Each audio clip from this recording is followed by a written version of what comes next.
Salut tout le monde! Aujourd'hui, je veux aborder un sujet vraiment important, la dépression. C'est un problème qui touche des millions de personnes dans le monde, et pourtant, on le comprend souvent mal. Alors, décortiquons ensemble les symptômes, les causes et les traitements de la dépression. Tout d'abord, parlons des symptômes. La dépression, ce n'est pas juste se sentir triste, ça peut se manifester de plusieurs façons, comme une humeur constamment basse, une perte d'intérêt pour des activités qu'on aimait avant, des changements d'appétit et de sommeil, et même des symptômes physiques comme des maux de tête ou des maux de ventre. On peut aussi se sentir fatigué, avoir des difficultés à se concentrer ou ressentir un sentiment de dévalorisation et de culpabilité. Il est important de reconnaître ces signes, car une intervention précoce peut faire toute la différence.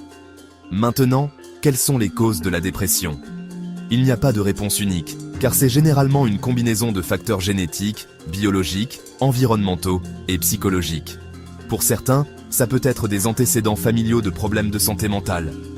Pour d'autres, ça peut être des événements de la vie comme un traumatisme, un deuil ou un stress prolongé. Même certaines maladies et certains médicaments peuvent y contribuer à la dépression. C'est une interaction complexe, et l'expérience de chacun est unique. Alors, comment traite-t-on la dépression ? La bonne nouvelle, c'est qu'il existe plusieurs traitements efficaces. Une approche courante est la thérapie, comme la thérapie cognitivo-comportementale, TCC, qui aide les gens à changer leur schéma de pensée et leur comportement négatif. Les médicaments, tels que les antidépresseurs, peuvent également être utiles pour gérer les symptômes. Parfois, une combinaison de thérapie et de médicaments est la plus efficace. De plus, des changements de mode de vie comme l'exercice régulier, une alimentation saine et un sommeil suffisant peuvent en jouer un rôle crucial dans la guérison. Il est également important de se construire un solide réseau de soutien.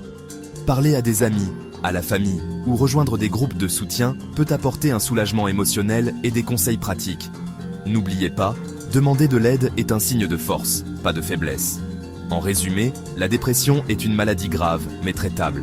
En comprenant les symptômes, en reconnaissant les causes et en explorant les différents traitements, on peut mieux se soutenir et soutenir les autres qui pourraient être en difficulté. Si vous, ou quelqu'un que vous connaissez, souffrez de dépression, n'hésitez pas à demander de l'aide. À Paris, il existe de nombreuses ressources disponibles. N'hésitez pas à les utiliser. Merci d'avoir regardé. Si vous avez trouvé cette vidéo utile, n'hésitez pas à liker, partager et vous abonner pour plus de contenu. Prenez soin de vous et soyez forts.